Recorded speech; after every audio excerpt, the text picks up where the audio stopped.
Primero me lo dan corriendo. Nosotros estábamos fugándonos de la cárcel. A todos mis compañeros lo mataron frente a mis ojos. El primero, él está encaramado encima de la tela metálica y le dan con un fusil en la espalda y el disparo le abre por delante. Santo Dios. Y yo me tocó ver los órganos de mi compañero frente a mí, él diciendo ayúdame y botando sangre por la boca. Y yo tuve que dejarlo en la tela metálica y salir corriendo porque me están disparando a mí. Yo me tiro al monte, no me tiro para la calle, sino para el monte. Y en el monte voy corriendo, yo siento que se me van las fuerzas. Ya yo tengo un disparo que me traspasó desde la espalda hasta la boca del estómago por delante. Hay un agente que viene y me apunta y me dice, párate. Yo le levanto la camiseta para mostrarle las heridas que tengo y él me da 2 disparos. Oiga uno nomás. Me da otro aquí en el vientre bajo y me da uno aquí que me topa el hueso, entra y sale. Y cuando me da esos 2 disparos yo me voy revolcando en el suelo. Hay otro que viene corriendo, llega y me da 2 más, uno aquí en la costilla, me fractura una costilla. Yo levanto la pierna y por mi testículo me da otro disparo que me entra. Tiros. Yo ahí intento pararme, le agarro la mano a un subdirector que está ahí y le digo no deje que me sigan disparando más porque sentí con ese disparo como que me desbarataba todo por dentro. Se ve cuando me están jalando cómo se me desprende el pedazo Y eso de está carne. en las... Mira cómo lo jalaron. Lo mejor que a mí me ha pasado fue que me dieran esos 7 disparos. Muchísimas bendiciones del Señor. Para mí es un honor poder estar con ustedes otra vez en Operación Jeremías, pero desde esta cabina, una cabina nueva que ustedes quizás la conocen con otra persona que para mí se ha vuelto una mujer muy especial. Y el Señor me permite estar justamente en este escenario con un joven que acabo de conocer. Y usted sabe que yo no iba a desperdiciar la oportunidad divina de tener un conversatorio con él de la realidad de Cristo. Acabo de preguntarle a él, usted todavía no sabe quién es, probablemente no lo ha visto en cámara, pero le acabo de preguntar, ¿y por qué todavía sirves al Señor? Después de usted escuchar por 3 minutos todo lo que él ha vivido, hay que cuestionar, ¿y por qué sigue sirviendo al Señor? Y su respuesta fue, es imposible que yo no sirva al Señor después de lo que él ha hecho conmigo. Y la pregunta es, ¿y qué hizo el Señor con él? Le estoy hablando de un joven que probado, murió, estuvo en la morgue, resucitó. No es un cuento de camino, señores, yo no me presto para eso. No me interesa hacer contenido de algo falso. Pero hay pruebas, hay testimonios de que estuvo en la morgue. ¿Cuántos tiros te dieron? 7 disparos. Todavía no ha visto su rostro usted. 7 disparos, en el primero se convierte. Es una historia que tiene a Cristo por todos lados. Y yo quiero que usted pueda conocer, porque en este tiempo juntos vamos a hablar de cómo a pesar del sufrimiento, la voluntad de Dios es más fuerte en su vida. Cómo a pesar de los maltratos, porque a él lo secuestraron en Honduras, ¿cierto? Sí. Todavía sigue diciendo, es imposible que yo no haga lo que Cristo quiere que yo haga. Muchísimas bienvenidas a Operación Jeremías. Dile cómo te llamas. Ayúdanos a entender de dónde vienes, porque la forma tan pacífica, el denuedo de paz que hay sobre ti, se puede palpar. Y como dices, es imposible que no sirva al Señor. Me hace querer preguntarte, ¿quién eres? ¿Cómo te llamas? Gloria a Dios, muchísimas gracias, pastora, por la oportunidad de poder estar acá en esta plataforma. Mi nombre es José Manuel Castro. Estamos en las redes sociales como el Pastor de los 7 Tiros, oriundo de San Pedro de Macorís. Específicamente el barrio 24 de abril. Allí yo nací. Pero Dios mío, tú debiste empezar por ahí. En el 24, señor, uno no podía. Se hacían unos apagones hace como 15 años, 20 años. Por ahí era que tú estabas. Sí, ahí era donde tú eras de los que tenían zozobra todo el barrio. Y mira cómo Cristo lo ha libertado. Y de qué manera. El 24 de abril, los que son de San Pedro de Macorís, dígase yo, sabemos que por una etapa o por un tiempo hubo un grupo de muchachos que tenían en zozobra literal a esa comunidad. Pero sí, síguenos compartiendo. Allí sí, allí es donde yo nazco. Yo nací específicamente en la Cañada del 24 de abril. Y nací ahí, no nací en el hospital. Cuando mi mamá me parió, mi mamá le llegaron los dolores de parto y mi mamá se puso en una escupidera, le dicen en otro lugar, aquí le llamamos vacinilla, y ahí ella fue y ahí es donde yo nazco. Llaman a una señora llamada Aurora, que todavía está viva ahí en la Cañada. Ella es la que realiza el parto mío. Yo cuando nací pensaban que podía provocar problemas en mi cerebro porque cuando nazco caigo de cabeza en el piso. Entonces, sí, caí de cabeza en el piso, entonces pensaban que eso me iba a provocar problemas en el cerebro y de ahí es donde me crío hasta los 7 años de edad. ¿Con tu mamá? Con mi mamá y con mi papá. Ok. Entonces, a los 7 años de edad, yo cumpliendo 7 años, mi papá entra en una división con mi mamá. Se separan. Se separan y mi papá cae en el vicio del alcohol. Mi papá hasta el sol de hoy es alcohólico, estamos batallando en estos últimos meses con él porque hubo un hermano mío que en estos días se suicidó, mi hermano mayor, y él ha recaído nuevamente en el alcohol y estamos batallando. A eso vine específicamente en este viaje al país, que estoy pastoreando en Honduras. Vine a este viaje a bregar con esa situación de él. A tratar de ayudarlo. A tratar de ayudarlo. Mi papá, cuando tiene la división con mi mamá, nosotros somos 5 hermanos, 3 hembras, 2 varones. Yo soy el más pequeño de los varones. Hay una hembra que está por debajo de mí. Mi papá dice, yo me quedo con los varones, tú te vas con las hembras cuando ellos se separan. Pero cuando mi papá en alcohol no me podía atender bien, yo andaba detrás de mi hermano. ¿Tú sabes, tu papá antes de que se separara de tu mamá era alcohólico? No, ahí fue donde él cayó en el alcohol. O sea, él cae en el alcoholismo a raíz del dolor. Sí, por la separación. De la separación. Ajá. Muchas personas no entienden que muchas personas están en este momento viviendo la situación que ha provocado el dolor. Sí.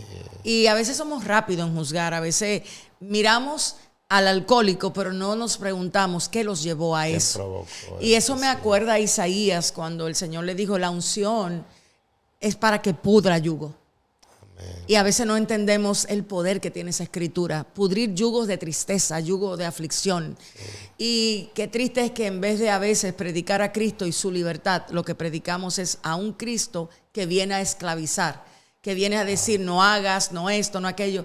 Ni siquiera se les revela el amor de Dios, ni siquiera se les hace saber cómo son amados por Dios aún siendo pecadores. Sí. O sea, todavía no se conoce a profundidad la libertad que produce el amor de Dios. Sí. Y quizás por eso a muchas personas se le hace difícil salir de esos lugares, porque lo que le tiran arriba es la religiosidad de no hagas y no la realidad de que Cristo, aun siendo ellos pecadores, murió para amarlos. Murió por ellos. Entonces, tu papá entra en una gran depresión y ustedes se van con él. ¿A dónde se van? ¿Salen de San Pedro? ¿A dónde se van? No, quien se va es mi mamá. Mi mamá se va con las niñas. Yo me quedo con mi papá y mi hermano. Pero quien prácticamente en ese tiempo, mi hermano era el mayor, era el mayor de todos. Quien se queda conmigo haciendo la función de papi y mami es mi hermano mayor. Él limpiaba zapatos en ese tiempo porque nosotros somos de escasos recursos. Mi hermano salía a limpiar zapatos, yo salía detrás de él. Me quería dejar en la casa, pero yo salía detrás de él. Un día yo salgo con mi papá al mercado a comprar y mi papá encuentra a unos ancianos y los ancianos le dicen, wow, ese niño me gustaría llevármelo. Y yo hasta hace un tiempo atrás, después de ser cristiano, yo vivía juzgando a mi papá por esa acción que él había cometido, que no fue una acción buena en el momento, pero fue lo que provocó que hoy en día yo tuviera el encuentro que tuve con Dios. Porque aunque yo no lo entendí en el momento yo me sentía, como le dije, secuestrado. A mí me regalaron a unos ancianos que no conocían ni siquiera a quien me está regalando. Conocía a esos ancianos, mi papá no lo conocía. Mi mamá no lo conocía. Cuando mi mamá pregunta por mí, mi papá le dice que él me regaló, alcoholizado me regaló. Y en el campo que yo me voy criando es en un campo donde no hay amiguitos, donde no está papi, donde no está mami, donde no están mis hermanos. Yo le puedo testificar que yo no recuerdo un abrazo que yo le di a mi madre. Yo no recuerdo la última vez que mi madre, yo le haya besado la mano y ella me haya respondido. Dios ¿Dónde te está tu bendiga. mamá ahora mismo? Mi mamá falleció. Yo duré 7 años separado de ella después que a mí me regalan. Y el día que yo me reuní con ella, que ella volvió a encontrarme porque yo me le escapé. Después de yo estar adolescente con 14 años, yo me escapé del campo, llegué a Atomayor, de Atomayor busqué cómo llegar a San Pedro y encontré a mi familia. Cuando lo encuentro, todo el mundo se alegra, mi mamá se alegra. Mi mamá tenía 32 años de edad, mi mamá no tenía enfermedades, nada. Esa noche se acuesta conmigo alegre diciéndome que la perdonara porque no me encontró. ¿Qué edad tenía tu mamá? 32 años de edad. Pues te tuvo muy joven. Sí, me estuvo joven, yo tenía 14 años, mi hermano mayor tenía como 16. Y cuando mi mamá esa noche me dice que la perdone, que nunca volverá a pasar lo que me pasó, que ella no me va a volver a dejar. Y mi mamá al día siguiente falleció. Mi mamá no se sabe de qué falleció, le dio un dolor de cabeza, la sacaron mal en la noche, dijeron que era migraña. Al día siguiente vuelven y la sacan ya sin conocimiento y dijeron que fue una bacteria que le encontraron en el cerebro, pero en el momento todos quedamos atónitos. Esto me golpeó tan fuerte que fue donde yo, saliendo del campo, vivir un tiempo sin nadie que me amara, que nadie que me quisiera. Ahora mi papá vuelve y ahora sí cae fuerte en el alcohol. Ahora mi papá se corta todas las venas, se intenta suicidar cortándose el cuello. Y yo me toca ver en vivo a mi papá tirado en el suelo con el cuello abierto. Y mis hermanos, mi hermana se había casado con 14 años, se había mudado con un señor. Ahí es donde yo me veo solo, en la casa no hay nadie. Mi hermano está en calle, coge la calle. Yo también cojo la calle y me voy a Boca Chica. En Boca Chica yo empiezo a pedir en la playa. Yo vivía de pedirle a los gringos. Yo esperaba que ellos comieran y los desperdicios de la comida de ellos, ese era mi almuerzo. ¿Alguna vez en esas... Primero, vamos a ver si tú logras recordar cuando te encuentras en el campo, tú pudiste experimentar lo que era el abandono, esa sensación de yo no le pertenezco a nadie, nadie me ama. ¿Tú lo tenías identificado eso?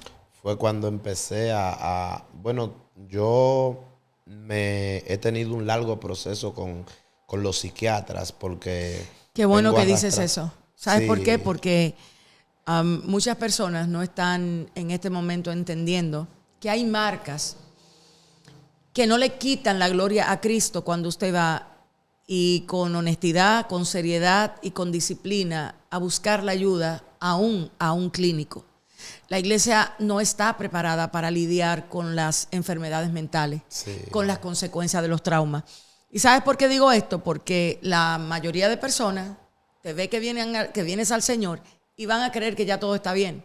Sí. No entienden el periodo, el tiempo, y es a lo que yo le llamo la habitación a donde el padre envía al hijo pródigo. Hay una habitación porque el padre le dice, pónganle al calzado, pónganle anillo y pónganle zapatos, pónganle vestimenta, pero eso no se hace a lo público. Eso es en un lugar donde se empieza a trabajar el pensamiento, sí, la personalidad. ¿Qué tipo de persona eras antes de que Cristo te encontrara? ¿Eras rabioso? ¿Eras del tipo de joven que peleaba, respondía con violencia, o eras temeroso? ¿Viviste abusos en la calle, en la playa? O sea, ¿te encontraste con esos escenarios? Sí, todos los escenarios que usted mencionó eran mi vida. Yo me volví tan, ¿cómo le digo? Yo no le tenía miedo a nada. A mí me buscaban para hacer cosas que nadie se atrevía a hacer. A mí me buscaban para hacer robo. Cuando yo me centralizo en la calle, yo me vuelvo adicto a la cocaína. Porque encontraba un refugio ahí. La depresión mía era tal que si yo no estaba bajo el efecto de la cocaína, yo no me sentía bien. Me paraba en una habitación dando llanto, derramando lágrimas.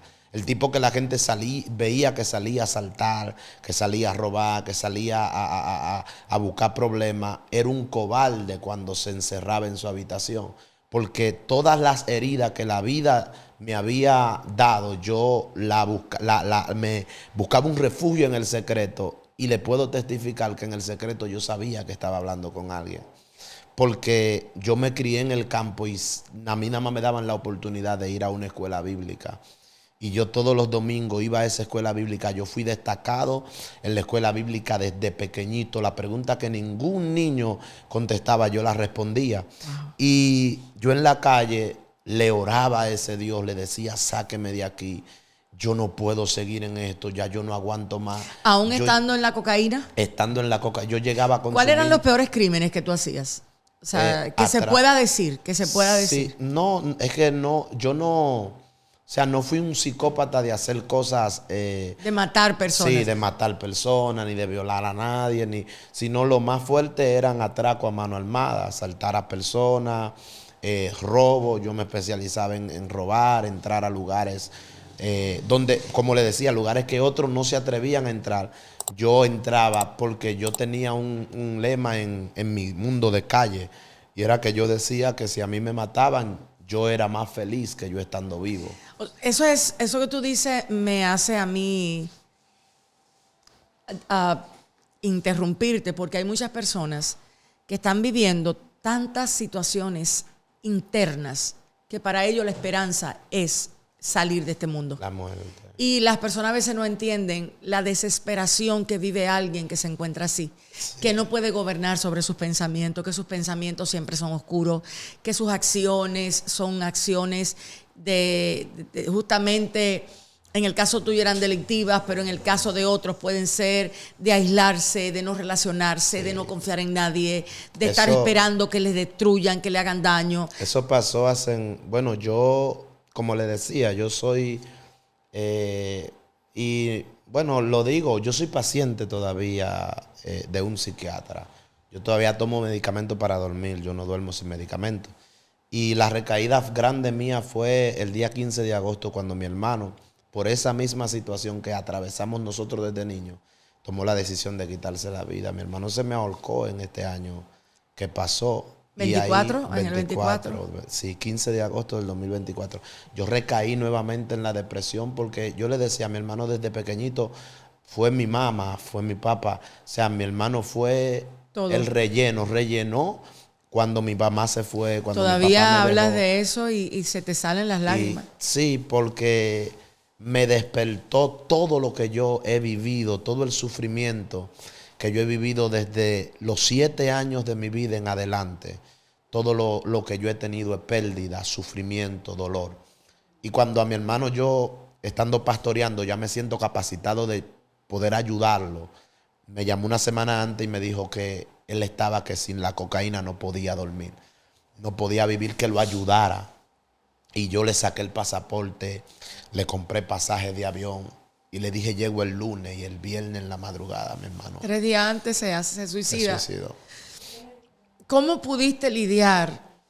Se me quiebra el alma, porque son de las cosas que cuando Dios la permite, uno no sabe cómo lidiarla. Sí. Uno se sostiene. Bueno, yo digo que Dios que sostiene a uno, porque cuando el sufrimiento se vuelve tan profundo, hace como que el alma vaya constantemente al mismo lugar. Yo pensé que no iba a salir nunca. Fue cuando decidí regresar al psiquiatra. Yo duré una semana completa sin poder dormir, sin comer. Mi esposa estaba total preocupada. ¿Y dónde estaba Dios en medio de eso? Yo me olvidé de la obra. Yo empecé a cuestionar a Dios y a preguntarle eso, que por qué. Que si yo he viajado más de 16 naciones, Sur, Centroamérica, el Caribe, yo he predicado y es imposible el lugar donde yo dé mi testimonio de los 17 disparos, donde jóvenes no salgan de droga, de calle, de prostitución. Te digo, ¿por qué mi hermano, usted me usa para salvar a otro y no pudo utilizarme a mí para salvarlo a él? ¿Sabes cómo se llama? Se llama el Dios soberano. A veces nosotros no sabemos lidiar con la soberanía del Señor. Y creo que por eso cargamos mucho dolor. Así. No sé si te puede ayudar esto, pero en la soberanía de Dios descansa lo que nadie ve, lo que nadie conoce y solo Dios conoce. Entonces, tenemos que aprender a confiar en que lo que Dios permite ciertamente va a ser para bien. Amén. Aunque uno momentáneamente el No, alma no, choque Sí. y los pensamientos constantemente van a cuestionar a Dios. No sé si te pasó Sí. que después de eso tu mente queda en automático cuestionando internamente a Dios. ¿Cómo es que Sí. tú? ¿Cómo es que tú? ¿Cómo es que tú? Sin embargo, es de valientes atreverse a decir, yo todavía estoy buscando la ayuda del psiquiatra. Yo todavía necesito medicación para dormir. Y lo más maravilloso es que nada de eso te descalifica como hijo ni como hombre de Dios. Amén. Y cosas como esa nos van a hacer entender a nosotros de qué se trata realmente la vida de Cristo. Hay a personas que le va a tomar mucho tiempo restaurar sus pensamientos y eso no lo descalifica como hijo de Dios. Sí. Entonces, me hablas de un proceso que en el testimonio se ha ocultado, pero que vuelves y lo sacas, y es los 7 tiros.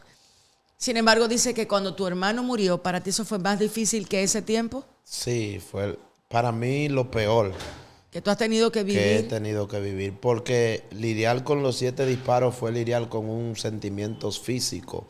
Con un dolor físico. Un dolor físico. El dolor era que a mí me mataron, que ya yo conozco a Dios. Incluso. ¿Cómo que te mataron? Lo más glorioso para mí fue, y es algo que suena extraño, pero a mí usted me puede preguntar qué fue lo mejor que me pasó en la vida. ¿Qué fue lo mejor? Y lo mejor que a mí me ha pasado fue que me dieran esos 7 disparos. Fue yo poder experimentar la muerte directamente. Dios me sacó a mí de una morgue con esos 7 disparos en mi cuerpo. Espérate. ¿Te declararon muerto? Sí. ¿A qué hora?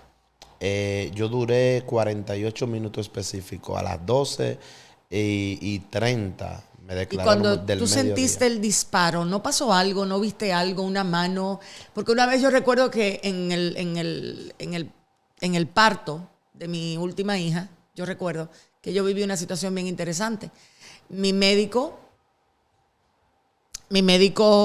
dice que a mí se me fueron todos los signos vitales. Y él me pregunta, ¿tú viste algo? ¿Viste ángeles? ¿Viste mano? ¿Viste nada? Porque tú te me fuiste. Y yo le dije, no vi nada. En eso yo no vi nada. Yo te pregunto, en el disparo que tú recibiste, o en los 7 disparos, ¿fueron simultáneamente? ¿O fue uno primero y luego...? Fue uno primero. El primero me lo dan corriendo. Nosotros estábamos fugándonos de la cárcel. ¿Aquí en República Dominicana? Sí, la cárcel de San Pedro de ¿En Macorís. cuál? En la de... La antigua México. La cárcel de México. CCR11, sí. Ahí nosotros éramos 5 los que nos estábamos fugando. A todos mis compañeros lo mataron frente a mis ojos. El primero, él está encaramado encima de la tela metálica y le dan con un fusil en la espalda y el disparo le abre por delante. Santo Dios. Y yo me tocó ver los órganos de mi compañero frente a mí, él diciendo ayúdame y botando sangre por la boca. Y yo tuve que dejarlo en la tela metálica y salir corriendo porque me están disparando a mí, a matarme. Ya yo estoy de este lado de la tela metálica, ya prácticamente en la calle. Me toca, solamente tengo que brincar una pared para llegar a la calle. Cuando yo me subí en la pared que iba para la calle, ahí hay un guardia con un 38 en la mano y él hace 5 disparos repetidos. Yo me tiro al monte, no me tiro para la calle, sino para el monte. Y en el monte voy corriendo, yo siento que se me van las fuerzas. Ya yo tengo un disparo que me traspasó, desde la espalda hasta la boca del estómago por delante. Y cuando yo caigo en el suelo, que yo me reviso el poloché, lo tengo empapado de sangre. Ahí yo me veo que estoy sangrando. Y cuando me levanto, veo que la bala me traspasó la boca del estómago. Jesús. Ya yo siento náusea y empiezo a vomitar y estoy vomitando coágulos de sangre. Ahí es donde yo le digo que yo me acuerdo del campo en el que yo me crié. Yo me acuerdo de que terminando la enseñanza bíblica, la última que tomé fue la enseñanza bíblica de Cristo y los ladrones de la cruz. La Biblia dice que el que estaba a la mano derecha le dijo, acuérdate de mí cuando en tu gloria esté. Y yo en el suelo lo que decía era, si usted se acordó de un ladrón condenado a muerte, usted también se puede acordar de mí. Y se lo repetía 1000 veces. Nunca le dije que me dejara vivo. Lo que le decía era, sé que me muero, pero salve mi alma. Y se lo repetía continuamente. Yo nunca le pedí a Dios ser pastor, yo nunca me imaginé que iba a ser evangelista, yo nunca me sentí capacitado para tener una familia, para manejar un hogar. Yo lo único que le pedí a Dios era que salvara mi alma. Porque yo en ese momento entendía que lo más importante de todo era yo no pasar mi vida entera sufriendo en la tierra y morirme y continuar el sufrimiento. Yo quería una felicidad y yo sabía que la única felicidad que me iba a llenar era la felicidad eterna de la salvación. Y en ese momento yo sentí en el suelo, sentí la confianza de yo mismo llamar a los agentes penitenciarios, porque me sentí perdonado. Uno siente cuando el perdón de Dios llega, y yo en el suelo me siento perdonado y yo lo llamo. Y hay un agente que viene y me apunta y me dice: párate. Yo le levanto la camiseta para mostrarle las heridas que tengo y él me da 2 disparos. Me da otro aquí en el vientre bajo y me da uno aquí que me topa el hueso, entra y sale. Y cuando me da esos 2 disparos yo me voy revolcando en el suelo. Hay otro que viene corriendo, llega y me da 2 más. Uno aquí en la costilla, me fractura una costilla. Yo levanto la pierna y por mi testículo me da otro disparo que me entra. Yo ahí intento pararme, le agarro la mano a un subdirector que está ahí y le digo: no deje que me sigan disparando más, porque sentí con ese disparo como que me desbarataba todo por dentro. Y cuando me intento parar, el hombre me jamaquea la mano, me tira al suelo y ahí es donde agarro una escopeta 12. Me dispara en la pierna derecha y me revienta un pedazo de carne como de ese tamaño. Los videos que salen a la luz pública, que en el informe que hizo Alicia Ortega y en todas las noticias, se ve cuando me están jalando, cómo se me desprende el pedazo de carne. ¿Eso está en las noticias? Sí, está en las redes sociales. No sabemos si se trata de un centro de corrección o de tortura. Ay, mi madre te lo va a matar. Como si se tratase de una premonición, las palabras de uno de los curiosos que observaba la escena el viernes finalmente se cumplieron al mediodía de este domingo. Lo va a matar Hay uno que lo va a matar. ¿Por qué uno lo mata? Los días que va a tardar. Ya. El más muerto. Están desacatados. Sin embargo, un video que circula en las redes sociales muestra a los agentes penitenciarios Ambiorix Valdés Barrientos con camisa blanca y Casimiro Moreno Eliasi con ropa oscura, rodeando al interno que se encontraba desarmado, sometido y sin ofrecer resistencia alguna. Segundos después llega corriendo el agente Wilfredo Andújar, quien manipula su arma y le da 2 tiros, siendo secundado por Moreno Eliasi, quien le da otros 2 disparos. Mira cómo lo jalaron. Un segundo video muestra el momento en que José Manuel Castro Guerrero es arrastrado con violencia extrema por agentes penitenciarios desde el interior de un matorral, ante la mirada atónita de decenas de curiosos que se aglomeran al otro lado de la pared. Está vivo, estamos viendo. Pese a dar señales de vida, un agente BTP continúa arrastrándolo. Ante la insistencia de los curiosos, deciden cargarlo entre 4, prácticamente como un animal. Ahí se ve cómo me están alando de en medio de los matorrales. El próximo disparo, el número 7 que me dan, es este. Este me reventó la mano derecha y yo la tengo lisiada. Yo la mano no la abro porque los tendones están cortados de acá. Y con ese disparo él dice: ustedes saben, él, que yo lo busqué como mi refugio, dice: ustedes saben por qué él está vivo, porque ustedes no saben cómo se mata un hombre. Entonces yo me quedaba pensando, pastores, yo decía: pero mataron al cubano que fue quien dirigió la fuga, a Finito, a Cambucho. A mis 4 compañeros lo mataron y a mí no. Y Dios me dijo: no es lo mismo matar un hombre que matar el propósito mío en la tierra. No era que no sabían matar un hombre, era que ya con ese hombre Dios tenía un plan y un propósito. Por eso yo le decía: no fui yo quien lo escogí a él, fue él quien me escogió a mí. De él yo no me puedo tus ojos zafar brillan cuando nunca. tú hablas eso. Amén. Aún con dolor, aún en manos de un psiquiatra para ayudarte a dormir, porque todavía Dios no ha permitido que concilies el sueño. Me haces llorar, Gloria. porque enfrente veo el brillo y me llevas a pensar en Pablo, que decía: en mi cuerpo yo tengo las marcas. Y cuando uno escucha testimonio de dolor como este, la gente a veces no entiende las marcas que hay en el alma al vivir lo que viviste. ¿Cómo puedes avanzar si no es a través de la misericordia? Imposible. O sea, ¿cómo? Y puedo ver un espíritu tan noble, tan humilde. Es como si tú hubieses quedado marcado en el cuerpo, pero por fin libre en tu alma. Amén. ¿Entiendes? Por fin con un carácter humilde, manso. Pareciera ser que todos los tiros te hicieron reconocer la grandeza del Dios al que tú dices, me buscó a mí. No fui yo que lo encontré. Él me encontró y Él me acercó. ¿Quién te declara muerto? Cuando yo llego... Señores, esto no estaba planeado, ¿eh? Yo vine a hacer otra cosa y estoy aquí dando gritos. Y no es que estoy hormonal, para que no vaya a creer. Ni es que tampoco estamos buscando like. Cuando yo llego en la camioneta. Yo voy a tratar de enviarle los videos para que vean. Eso lo censuran, pero en la camioneta que yo llego con un muerto al lado. Y yo llego sin conocimiento, sin signos vitales. A mí hay 3 médicos ¿Al Musa? que tienen al hospital Musa. ¿Hace cuántos años de eso? Eso fue en el 2017. Hacen 7 años. Yo me 8. atrevo, mira, Wander, ya saben dónde estoy. Yo me atrevo a ir al Musa a buscar el acta de defunción de él. Amén, ahí la tenían redactada.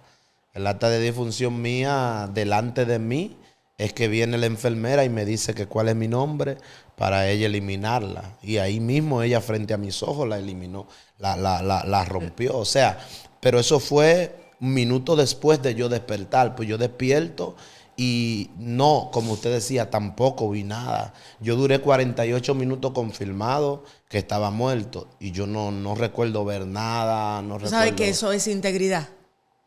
Porque con los sinvergüenzas que hay en este tiempo, tú te hubieses hecho más viral diciendo que fui al cielo, vi un túnel, vi esto y aquello. Sin embargo, la honestidad con la que dice, yo no vi nada. No vi nada. Fue como un sueño. Y wow. Cuando despierto, no sé dónde estoy. Hay una luz como esta, así en el techo. ¿Tú estabas en la morgue? En la morgue, sí. Yo estaba arropado ya de pie a cabeza, desnudo, ya para entregarme a la familia. Yo me senté en la morgue. Yo le di un susto al hombre que estaba ahí en la morgue que... ¿Y dónde está ese señor? Me gustaría conocerlo porque mírame, él no es lo mismo ni es igual, ¿oíste? Salió corriendo cuando vio que yo me senté y fue de allá para acá. Vienen los agentes penitenciarios. Ahí me intentan matar de nuevo. Ahí hay un policía que agarra una 45, saca a todo el mundo para afuera y el fiscal de ese entonces, que lo conozco por nombre y apellido, dice que me maten. Le hace seña que me maten y el tipo me mete la pistola en la boca y viene un doctor. Y el doctor viene y le pregunta que qué van a hacer. Y él le dice que salga, que es una investigación que ellos están haciendo. Y el doctor le dice no y le agarra la mano. Y le dice, para tú matarlo a él, primero tiene que matarme a mí. Yo no salgo. ¿Y quién es ese doctor? ¿Tú lo conoces? Ese doctor yo lo conozco. Ese doctor, bueno, yo llegué a hablar con él y él me dijo que lo hizo y que no sabe por qué lo hizo. Que cuando él estaba haciendo eso, lo único que sentía era miedo, temor. Y sabes que es un poder que viene del Señor. Porque yo recuerdo, yo tengo una tía a la que amo mucho que su esposo le golpeaba. Y en una ocasión, yo recuerdo como ahora, tú sabes cuando un hombre viene endemoniado a querer matar a una mujer, eso había pasado en ese momento. Un hombre de 6 pies. Y en la casa donde estábamos, de repente y de la nada, él llega a alcanzar a mi tía y él tiene un cuchillo. Y yo me acuerdo como ahora, que de la nada mis manos se movieron y le quitaron el cuchillo. Y yo salí corriendo y al día de hoy nadie puede entender cómo fue que yo pude quitarle el cuchillo a él que iba a matar a mi tía. Sí, en ese momento. Sé que hay un poder sobrenatural. Ese doctor, cuando yo le pregunté, bueno, donde lo conocí estando interno yo en el Seguro Social, él me iba a visitar y él se sorprendió. ¿Y ahí te trasladan al seguro? Sí, me trasladaron al seguro. Primero me revisan acá en el Musa y los doctores dicen que no me pueden operar, que ellos no cuentan con los requisitos para ellos operarme, que yo estoy demasiado grave, que tienen que trasladarme al Darío Contreras. Yo voy pasando el puente Iguamo cuando me da un preinfarto por la pérdida de sangre. Se devuelven, pero en el Musa ya no me aceptan porque ya ellos me despacharon. Entonces empiezan a caminar clínica conmigo. En la clínica yo no tengo seguro y no van a aceptar a un delincuente en esa condición. Y ahí es donde me llevan al Seguro Social. Ahí está mi papá, ahí están mis hermanos, ahí está mi abuelo, es mi tío. y ellos le están rogando a los doctores que me operen. Hay un doctor que le dice a mi papá. Ahí tu mamá estaba muerta ya. Sí, mi mamá estaba muerta. Mi mamá murió cuando yo cumplí 14. Ellos le están rogando a los doctores que me operen, por favor. Y hay un doctor que dice, yo lo voy a operar. Y cuando el doctor dice, yo lo voy a operar, mi papá le agradece. Y él dice, no me agradezca porque yo le doy un 90% de posibilidad de que se me mueren las manos. Y un 10% de que sobreviva. Y yo descubrí que a Dios no le gusta la cantidad, que Dios obra cuando la humanidad del hombre piensa que todo se terminó. Así es. Cuando el hombre no tiene esperanza, porque si el doctor tiene esperanza de que él me va a salvar, hoy yo no estuviera agradeciéndole a Dios, yo le estuviera agradeciendo al doctor. Pero como el doctor dijo, yo no puedo, entonces Dios dice, como tú no puedes, yo sí puedo. A mí me tienen que operar 2 veces, pastor. A mí me abren acá. Y la bala de aquí me reventó por aquí adentro un órgano. Y a mí me tienen que abrir nuevamente después que me cierran y me pasan la máquina sonográfica. Tienen que volver a abrirme los puntos para volver a operarme de nuevo. O sea que el Señor no te resucitó sano. No, fue un proceso. Yo me podrí en una celda. A mí me caminaron gusanos vivos por encima del cuerpo. Yo no conozco altivez. Yo no conozco... que Dios me lleve lejos, que Dios me relacione con gente alta, porque yo cogí gusano literal. A mí me caminaron, no le estoy hablando de que por el hedor o que me podrí, no, gusano vivo caminándome en la cárcel, en una celda de máxima seguridad, encerrado. Después de los tiros. Después de los disparos, la operación. ¿Y cómo te sacan? A mí bueno, le tengo que testificar ese punto, en el punto donde yo estaba, inválido con una bala encima de mi columna vertebral, condenado a 15 años de prisión sin yo ver quién me condenó porque no me subieron a juicio por la condición en la que yo estaba, encerrado en una celda con una lápida de cemento. Ahí era donde yo estaba subido con una sábana. Yo me evacuaba 3 días corrido. Y nadie iba a limpiarme. Mi hermano le daban el permiso porque él estaba preso ahí. También le daban el permiso de que fuera cada 3 y 4 días. ¿Quién te visitó en la cárcel? Nadie. ¿Qué cristiano te visitó? Iban cristianos de los mismos presos y ellos me hablaban de Dios, pero en ese momento yo estaba atravesando también un momento de cuestionante. Yo le decía a Dios, yo le creo, le creí, me convertí, pero no entiendo por qué me deja vivo para yo podrirme. Usted sabe lo fuerte que es, pastora, 3 días evacuándote, orinándote y con la orina encima de tu cuerpo. Expuesto a todo eso. El desperdicio debajo de tu cuerpo. De aquí me salía una sanguaza negra que me cubría. Yo no podía mover el brazo. Tú sabes que tú eres no sé ni cómo llamarlo. O sea, tú eres un expediente que la ciencia no puede explicar. Así es. Y a veces esos sufrimientos, Dios no necesita eso para llevarse la gloria.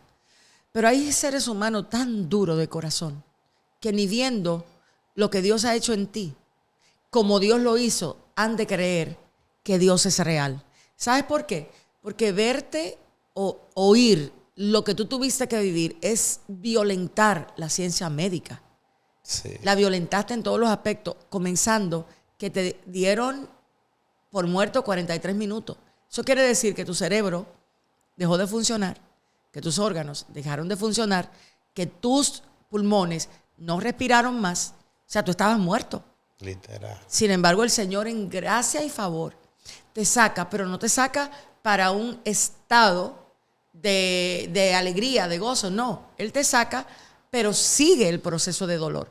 Sigue. Es como que si la parte que viene se pone peor. Sí, sin embargo, ¿cómo es que tu fe llegó a ser lo que hoy es? Una palabra, a mí, la primera palabra en la que yo confié fue la palabra de una enfermera que era cristiana. Y ella visitaba la cárcel cada 15 días. A ella no le permitían entrar a mi celda. Pero yo hablé con un agente penitenciario. Mi hermano también habló con él. Mi hermano estaba preso ahí. Y él permitió que ella entrara a limpiarme porque mi hermano vio los gusanos en mis heridas, en la herida de esta pierna aquí. Él no me lo dijo a mí, pero sí se lo dijo a ella. Cuando la enfermera viene en el turno que le toca a mi hermano cada 3 días venir a limpiarme, ella viene y se pone su tapabocas, se pone todo lo de ella. y ella empieza a limpiarme. Cuando ella me ve en las condiciones, ella se asusta. Yo tenía 95 libras de peso. Ella se asusta y ella moviendo las sábanas es cuando yo siento que me está caminando algo y yo llorando, yo estaba llorando con lágrimas y yo abro los ojos y volteo.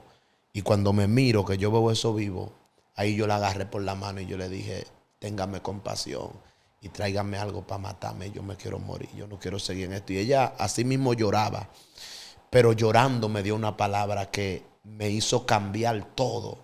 Me dijo, yo te puedo traer lo que te traiga y aunque te lo dé a tomar, tú no te vas a morir. Porque el Dios que empezó contigo, Él va a terminar. Cuando ella me estando persuadido de esto, que aquel que comenzó la buena obra, el Señor la va a terminar. Esto que Dios está permitiendo que tú veas es para que tú, si te sientes en una situación quizás no igual que él, pero similar, entiendas que no es cuando querramos, es cuando Dios complete su obra. Así es. Wow. Yo cambié mis oraciones diarias era, Padre, máteme. Ya yo no aguanto más, ya no soporto más el dolor en el cuerpo, el sistema de sentirme solo, que nadie me fuera a visitar, que no me llevaran una comida que mi estómago pudiera digerir. A mí me hicieron en forma de una cirugía bariátrica.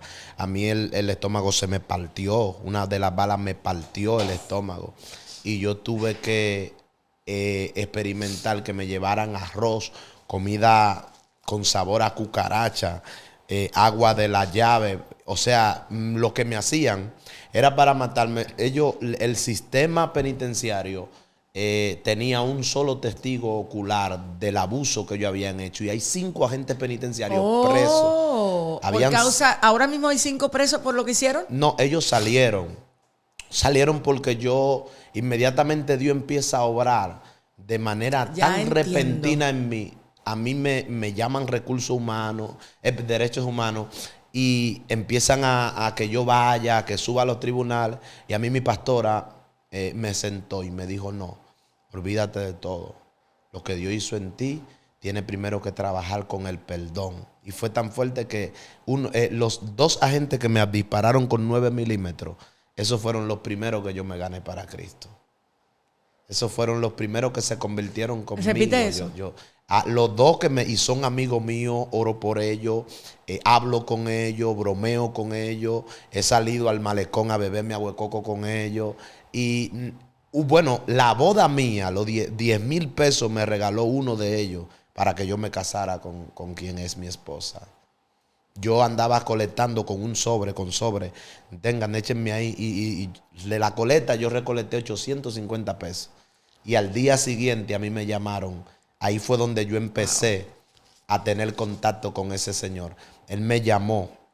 Yo soy fulano de tal, yo te avalié, estoy arrepentido, quiero hablar contigo, quiero que ores por mí, me siento mal. Y ahí hablé con él y me dijo, ¿en qué anda? Pues yo andaba con los sobres. Y él mismo me dijo, al día siguiente llegó a la iglesia y me llevó 10,000 pesos en efectivo. Pero tú sabes que yo veo tu rostro, pastor, y si tú no cuentas tu historia, no se ve el dolor. Así. O sea, no se te nota el dolor. El brillo con el que hablas de lo que el Señor hizo en tus ojos y aún tu propio rostro. Puedo ver las lágrimas, pero no estás marcado por el dolor. Así es. O sea, tu cuerpo está... Pablo decía, yo tengo en mi espalda las marcas de Cristo. Pero no en el alma. Exacto. O sea, veo a un hombre muy procesado, a un hombre muy quebrantado, a un hombre muy expuesto en su salud mental hasta cierto punto, porque cuando uno no puede dormir, uno depende del sueño para cierta estabilidad. Y aún Dios, ciertamente, como te dijo esa enfermera, Dios va a completar la obra. Va a llegar el día que me vas a llamar y me vas a decir, pastora, aprendí a dormir. Ya yo sé dormir sin medicamento. Yo sé que va a pasar. Amén. Pero aún eso tiene para Dios sentido. Hay personas que se sienten tan mal en la iglesia porque tienen que beber medicamento. Se sienten tan descalificados por los cristianos fuertes. Sí. Porque no deben de pasar por tal o cual cosa. Y tú eres como... Siento que Dios aún a mí misma, antes de yo envolverme en lo que tengo que envolverme este fin de semana, es como si me estuviera advirtiendo a través de tus palabras que tengamos cuidado cuando Dios expone a alguien hasta el punto de que la sanidad de su mente toma tiempo, la renovación de sus pensamientos toma tiempo, para que no nos desesperemos y no demos por sentado que las obras de Dios son instantáneas. Muchas veces nosotros creemos que lo instantáneo es lo que Dios está haciendo. Yo creo que hay mucha gente que va a tener que entender que el Dios al que nosotros queremos promocionar no necesariamente va a sanar y va a otorgar renovación de la mente instantáneamente. Personas que vienen con traumas severos, como en el caso tuyo, van a tener que pasar un proceso largo de renovación de mente, y el cuerpo de Cristo va a tener que aprender a esperar, dando la gloria a Dios y confiando y creyendo que el milagro Dios lo va a hacer en su momento y en su tiempo. ¿Cómo llegas al pastorado? Ya casi estamos terminando, pero tú no sabes que yo voy a ver cómo yo puedo ir a donde los policías, a donde la enfermera, porque es que esto hay que hacer un programa como completo. O sea, mirar las otras caras de la moneda, cómo en medio del dolor Dios también restaura una amistad de aquel que te dispara. Hay mucha gente que va a decir, eso es, O sea, no lo van a ver como algo ni siquiera posible. Yo no lo veo, a ellos no lo veo como quienes me hicieron un daño, lo veo como quienes me empujaron al propósito. Sin lo que ellos me hubieran hecho, yo no estuviera hoy sentado aquí. Ay, si la gente entendiera esa realidad bíblica, por Dios. Yo tuve más de 5 intentos de suicidio en toda mi vida. Yo tengo marcas de cómo me cortaba las manos. Hasta después de ahí más nunca te intentaste suicidar. Después de que Cristo entró en mi corazón, nunca lo he intentado. Porque ellos fueron el canal que Dios utilizó, y nosotros podemos decir, pero ¿cómo Dios va a utilizar a alguien para que haga algo malo? Entonces yo me voy a la palabra bíblica, que la Biblia dice que hubo, cuando José lo metieron en la cisterna, claro. José estaba preguntando dónde estaban sus hermanos, y dice que alguien lo direccionó. Los estudiosos dicen que ese alguien era un ángel que estaba en el camino, y el ángel le dijo, ellos están por allá. Entonces, pero ¿cómo un ángel te va a direccionar a donde quienes te van a romper la túnica, quienes te van a vender, quienes te van? Porque la Biblia dice que cuando el espíritu dice que dijo, yo seré espíritu de mentira para confundir a los profetas para la muerte de acá. Quien se levantó fue un espíritu, pero fue dirigido por Dios. El espíritu no era bueno, no fue un ángel. Es que hay gente que no entiende eso. O sea, lo que tú estás pidiendo es demasiado, porque para que se entienda eso, tiene que haber iluminación, tiene que haber renovación de mente. Sí. Las personas muchas veces no entienden cómo Dios de algo malo saca algo bueno. Saca algo bueno. O sea, sí, Pablo lo dijo de esta manera. O sea, va a obrar para bien. Sí. Estoy seguro que va a obrar para bien. Entonces, todo eso requiere de conocer a Dios de una manera mucho más profunda. Así y Dios es. ha pasado tu vida por ahí. Llegas al pastorado, pastor, ¿a qué edad? Yo tengo 28 años. Pero espérate, porque todavía hay una parte del testimonio que se me queda. Te vas a Honduras, vas pastoreando, y creo que mi mente recuerda que también en Honduras alguien te secuestró, te golpeó, te dio por muerto. Años, sí. ¿Hace cuánto? No me dieron por muerto, hace 2 años a mí me secuestraron. Ahí están también los videos de la noticia. ¿Tú por casualidad en algún momento has orado que las aflicciones de Cristo te toquen? Ese fue bueno, cuando yo paso este proceso de hace 2 años, yo pienso que ya es el límite, pastora. O sea, yo agarro maleta. Nosotros tenemos ya 2 años en Honduras pastoreando, y le digo a mi esposa, agarra maleta, embarca la maleta de los niños, métete a la plataforma y compra el vuelo de todito. Nos vamos de aquí. Yo no puedo soportar esto. Ahí es donde yo entiendo que mi persecución en Honduras no es ni por una confusión, como me decían, ni por algo físico, sino en contra del llamado que yo estoy ejerciendo en ese lugar, y de lo que Dios está haciendo en ese lugar. Yo vengo solo, busco un refrigerio, ahí es donde nos conectamos con el pastor Michael. Dios lo utiliza grandemente a él para hacernos entrar en razón, y, o sea, ver cómo los procesos van de mal en peor. De ahí quedé yo otra vez, ahí fue donde empecé.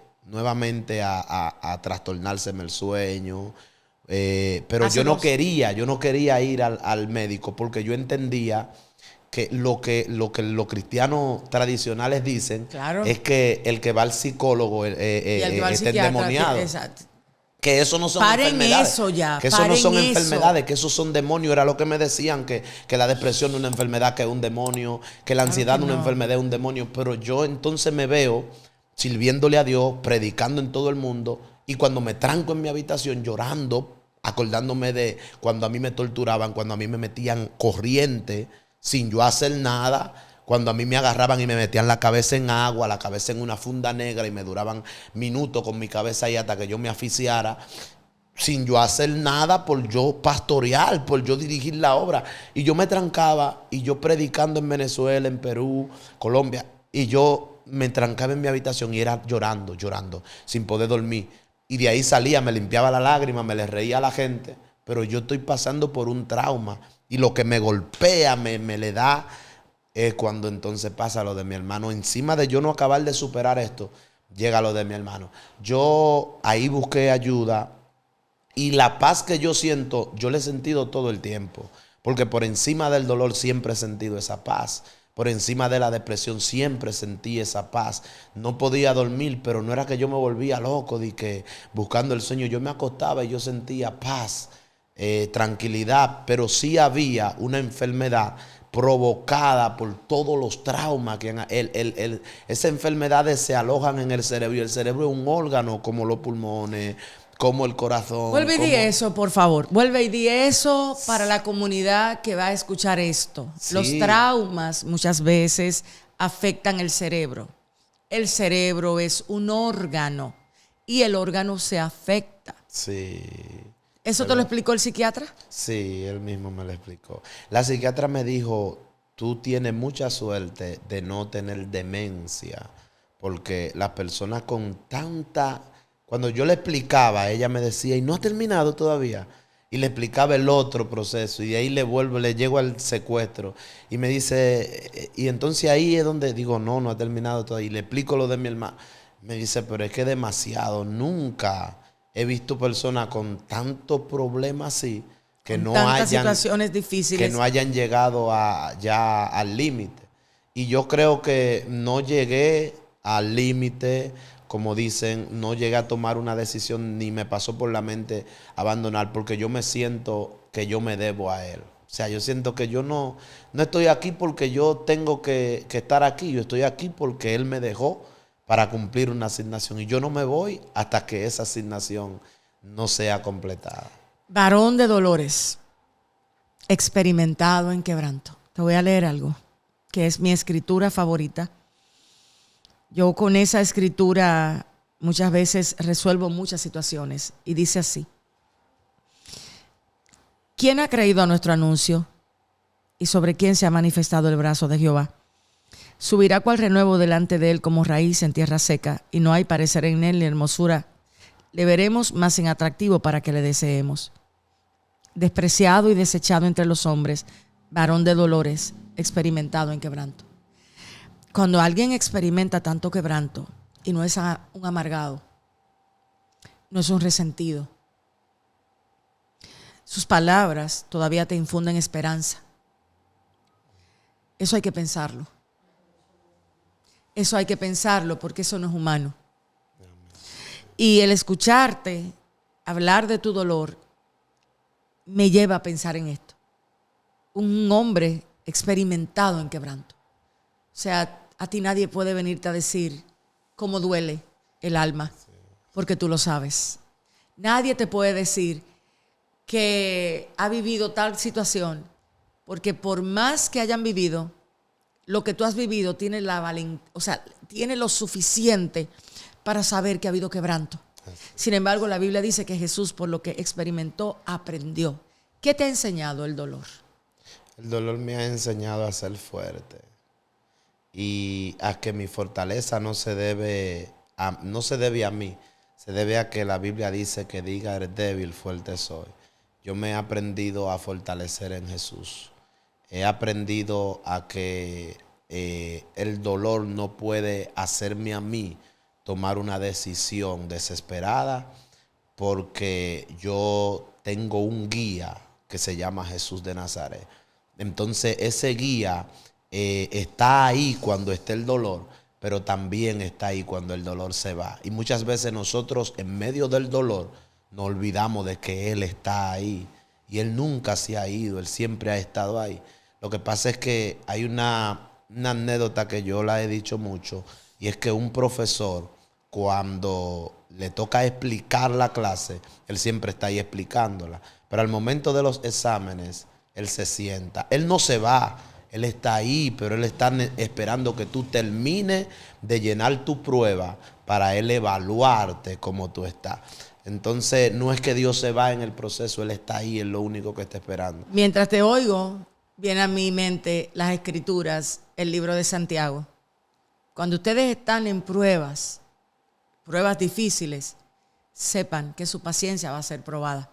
Pero que la paciencia tenga su obra completa. Y pienso que es de las cosas que puedo ver en ti, es que aún habiendo vivido lo que has vivido, se te percibe como un hombre de paz. Amén. Como un hombre donde Cristo gobierna no por lo que le da, sino por lo que es. ¿Qué le dirías a aquel que está en un proceso ahora mismo? Quizás no muchos tengan un proceso semejante al tuyo, esa es la realidad. Sí. O sea, Dios te ha escogido como un instrumento, y algunos dirán que Dios es sádico, que Dios es esto, porque la mente endurecida y el corazón endurecido tilda a Dios. Pero el que sabe que lo que mereciera el infierno, agradece todo lo que Dios le permite vivir. Así es. Entonces, en el caso tuyo, sé que la mano de Cristo está en y sobre ti. ¿Qué le aconsejarías al que en este momento está con un poquito del dolor que tú has vivido? Sin embargo, está pensando en que ya no hay más nada que hacer. No busque explicación ni le pregunte a Dios por qué. Porque en el camino te darás cuenta de lo que tú no entiendes hoy, lo vas a entender en los próximos tiempos. Porque la Biblia dice esta leve tribulación momentánea. Pablo le da dos características a la tribulación, leve y momentánea, pero luego entonces se refiere a la gloria también con dos características. Produce en mí un eterno y excelente. O sea, lo momentáneo es leve, pero lo que viene será eterno y será excelente. Lo que viene de parte de Dios es excelente. Después que pasa la tribulación, nosotros tenemos que estar preparados para la excelencia de la gloria de Dios en nuestra vida. Lo mejor que Dios podía tener para mí hoy ha sido esto. Yo vine a una cosa y Dios permitió que yo tuviera el privilegio de conocer a un hombre que ha vivido lo que él ha vivido, y en sus ojos puedo ver a Jesús de una manera tan real y tan viva. Así que yo agradezco a Dios porque me hizo partícipe de que las aflicciones de Él han sido aún para mí de esperanza. Así que yo agradezco a Dios por instrumentos que me permiten a mí, a través de sus experiencias, de sus palabras, pero sobre todo de sus ojos, de su mirada, mirar que si Dios me escogiera para padecer, tengo que tener en cuenta eso último que Él dijo: excelente y eterno peso de gloria. Operación de Jeremías termina en este momento agradeciéndole a Dios y esperando en que puedas aferrarte a una esperanza de las cosas eternas. Todo lo que está aquí en la tierra va a perecer. Un día va a terminar. Y el día que lleguemos a casa, quizás Dios nos permita entender el para qué hemos vivido cosas difíciles, pero que al final han sido para gloria del Señor. Dios bendiga. Gracias por permitirme conocerte y entrevistarte. Amén. Gracias por la invitación. Gracias, familia. El Dios del cielo con ustedes, y nos vemos en el próximo Operación Jeremías, desde donde Dios lo permita.